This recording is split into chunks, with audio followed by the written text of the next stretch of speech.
রাস্তা দিয়ে হাঁটছেন, পার্কে বসে আছেন কিংবা রেস্টুরেন্টে খাচ্ছেন, হুট করে একজন এসে ক্যামেরা ধরলো আপনার মুখের সামনে। তারপর সে ভিডিও রসালো শিরোনামে আপলোড হলো ফেসবুক বা ইউটিউবে। আপনি হয়তো জানেনও না, আপনার অজান্তেই আপনি হয়ে গেছেন ট্রলের শিকার। কিন্তু এখন থেকে এই ক্যামেরা সন্ত্রাস আর চলবে না, কারণ অনুমতি ছাড়া ভিডিও ধারণ আর প্রচার করলে মাত্র 90 দিনেই ঠিকানা হতে পারে জেলখানা। কি আছে নতুন এই 2026 সালের সাইবার সুরক্ষা আইনে, চলুন জেনে নেওয়া যাক।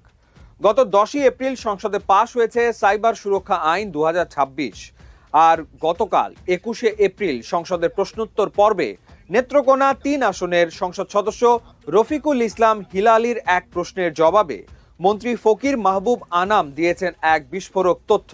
তিনি স্পষ্ট করে দিয়েছেন, কন্টেন্ট ক্রিয়েটর পরিচয়ে মোবাইল বা ক্যামেরা নিয়ে ঘুরে ঘুরে অনুমতি ছাড়া ভিডিও করা এবং তা দিয়ে ব্ল্যাকমেইলিং বা চাঁদা দাবির দিন শেষ। এখন থেকে এ ধরনের অপরাধের বিচার হবে ফাস্ট ট্র্যাক পদ্ধতিতে। যদি ডিজিটাল মাধ্যমে ব্ল্যাকমেইলিং, যৌন হয়রানির উদ্দেশ্যে কোনো ভিডিও প্রচার করা হয় কিংবা হুমকি দেওয়া হয়, তবে সেটি সরাসরি অপরাধ। ধারা 25(2) অনুযায়ী শাস্তি 2 বছর জেল বা 10 লাখ টাকা জরিমানা। আর ভুক্তভোগী যদি নারী বা শিশু হয়, তবে শাস্তি বেড়ে 5 বছর জেল এবং 20 লাখ টাকা জরিমানা। অনেক সময় ভিডিও ডিলিট করার নামে টাকা চাওয়া হয়, একে ধরা হবে সাইবার প্রতারণা, ধারা 22। এর শাস্তি 5 বছর জেল আর 50 লাখ টাকা পর্যন্ত জরিমানা। সবচেয়ে ভয়ের খবর হলো ধারা 35। পুলিশ চাইলে পরোয়ানা ছাড়াই অভিযুক্তের কম্পিউটার, মোবাইল বা ডিভাইস জব্দ করতে পারবে এবং গ্রেফতারও করতে পারবে। সবচেয়ে নাটকীয় পরিবর্তনটা এসছে তদন্তের সময়সীমায়।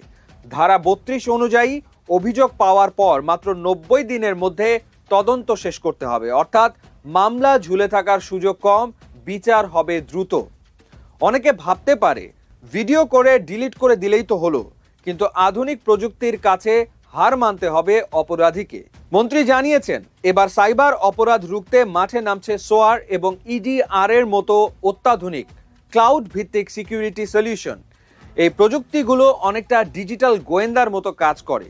কেউ ইন্টারনেটে কোনো ক্ষতিকর ভিডিও বা ব্ল্যাকমেইলিং কন্টেন্ট ছড়ানোর চেষ্টা করলেই এই সিস্টেমগুলো রিয়েল টাইমে তা শনাক্ত করে ফেলবে। শুধু তাই নয়, ডিজিটাল ফরেনসিক ল্যাবের মাধ্যমে ডিভাইসের উৎস এবং সঠিক পরিচয় বের করা হবে মুহূর্তের মধ্যেই।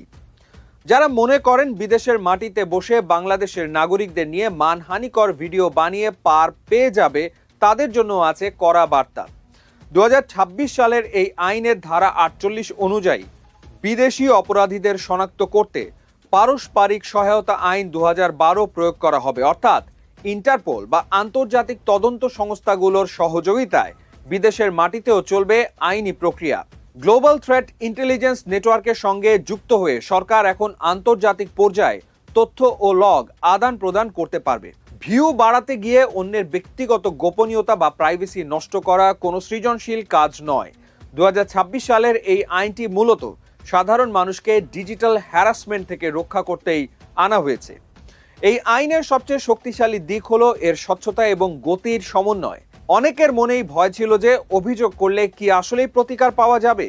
নতুন আইনের ধারা 8 অনুযায়ী জাতীয় সাইবার সুরক্ষা এজেন্সির মহাপরিচালক এখন সরাসরি বিটিআরসিকে নির্দেশ দিয়ে যে কোনো ক্ষতিকর ভিডিও বা কন্টেন্ট মুহূর্তেই ব্লক করার ক্ষমতা রাখেন। তবে ক্ষমতা যেন অপব্যবহার না হয়, সেজন্য ব্লক করার 3 দিনের মধ্যে ট্রাইব্যুনালের অনুমতি নেওয়ার বিষয়টি বাধ্যতামূলক করা হয়েছে। এমনকি কি কন্টেন্ট ব্লক করা হলো তা জনসমক্ষে প্রকাশ করার বিধানও রাখা হয়েছে। ফলে একদিকে যেমন ভুক্তভোগী দ্রুত মুক্তি পাবেন, অন্যদিকে ডিজিটাল ফরেনসিক ল্যাবের সংগৃহীত আন্তর্জাতিক মানের প্রমাণ অপরাধীকে আদালত থেকে পার পাওয়ার আর কোনো সুযোগই দেবে না। অনেক কন্টেন্ট ক্রিয়েটর নিজেদের সাংবাদিক পরিচয় দিয়ে মানুষের ব্যক্তিগত কাজে বাধা দেন বা জোর করে প্রশ্ন করেন। এই বিষয়টিকে ধারা 35-এর আওতায় আনা হতে পারে যদি এটি হয়রানির পর্যায়ে পড়ে। এই নতুন আইন নিয়ে আপনার মতামত কি? সাধারণ মানুষের নিরাপত্তা নাকি কন্টেন্ট ক্রিয়েটরদের বাধা? কিভাবে দেখছেন আপনি? কমেন্টে আপনার রায় দিন।